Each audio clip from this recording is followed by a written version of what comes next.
Joe Rogan said what many, many people are thinking about Joe Biden's candidacy on his show recently. He said that Trump is going to eat him alive.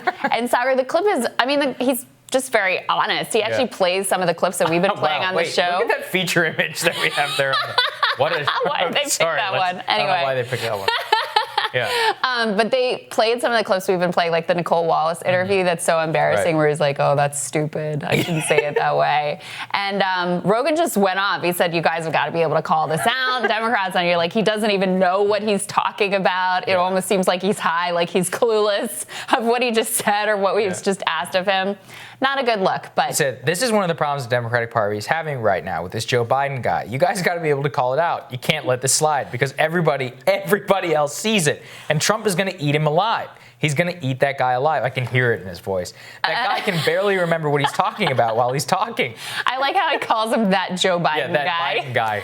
Who apparently requested, by the way, to go on the Joe Rogan podcast. Joe was like, nah, I'm good. It would be interesting, actually. I kind of want him to. It wouldn't last for 2 hours. There's no way. 2 or 3 hours with Joe, forget about it. But Joe is just saying, what I like about Rogan's podcast, it's the most successful in the country, but it's a great barometer into breaking, through all the political BS of DC and the rhetoric and saying, what do generally apolitical commentators who are, somewhat involved, what do they think about this? And they're like, oh my God. And I think that is what you're seeing throughout the country. That's why his enthusiasm levels are so low, which is that any reasonable person can look at that clip and be like, wow, that's pretty weird. And he did exactly that during a town hall on Friday. Whenever he is asked a question about his plans, he clearly had notes that he was like openly reading from, and he begins to meander and forget. Let's take a look at it.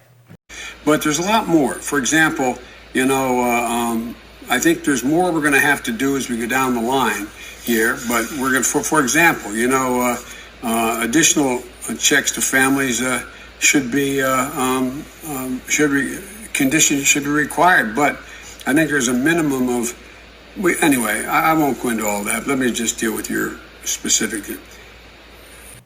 It's like, what is he doing? He's like first of all, openly reading on national television like this for what's happening. Then he obviously lost his place in his recorded answer. He's like, well, I won't go into all of that.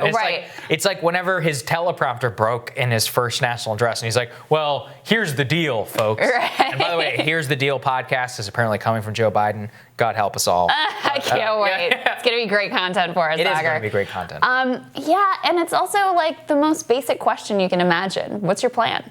Right? Like that you don't have at this point in the crisis, you don't have at least 3 bullets, like 3 clear, give everybody $2,000 checks, up unemployment insurance for 8 months, surge with the Defense Production Act, surge mentally. I mean, we could make shit up right now. I know. That would be better than that. It's like he's like he's like 30 days behind the discussion. Like he recently was like, coronavirus treatment should be free. I'm like, dude, we're so far past that. It should be. That's like and it's not. 2 months ago. That's true.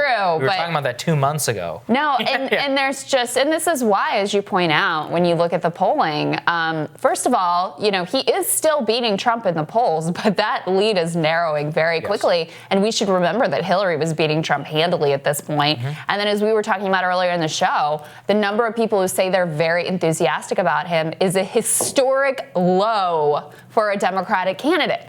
8 points lower than Hillary. Because people are watching this. I mean, first they watched him be just wholly absent from the conversation. It was like, where is Joe? And then when he does come out, you're like, oh, this is why they had him hidden.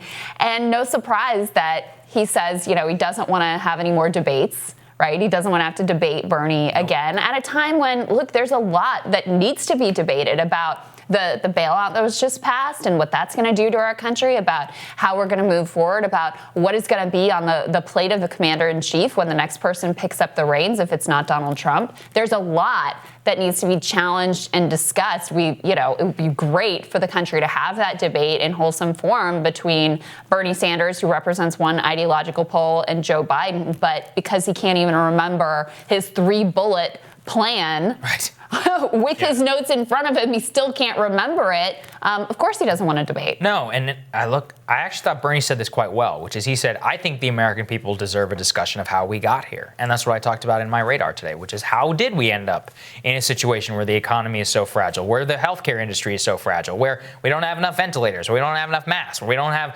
so much of this has to do with the record of Biden himself, which he will not admit. I believe he was even asked about his own administration's response on why they didn't stock up so much of the national ventilators and some of the supplies after some of it was depleted by swine flu. No answer. Zero. And again, he was like, remember he gets angry. He's like, I was there. I was in the Situation Room.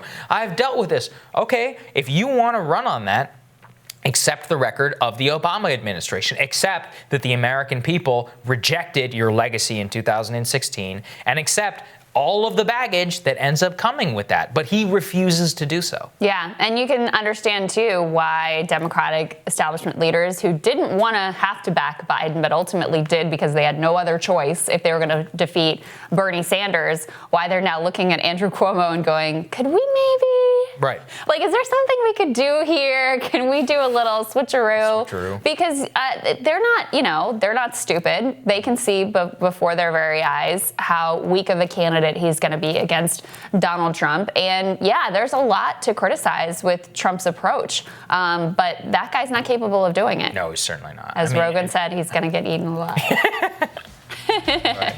We'll have more for you after this.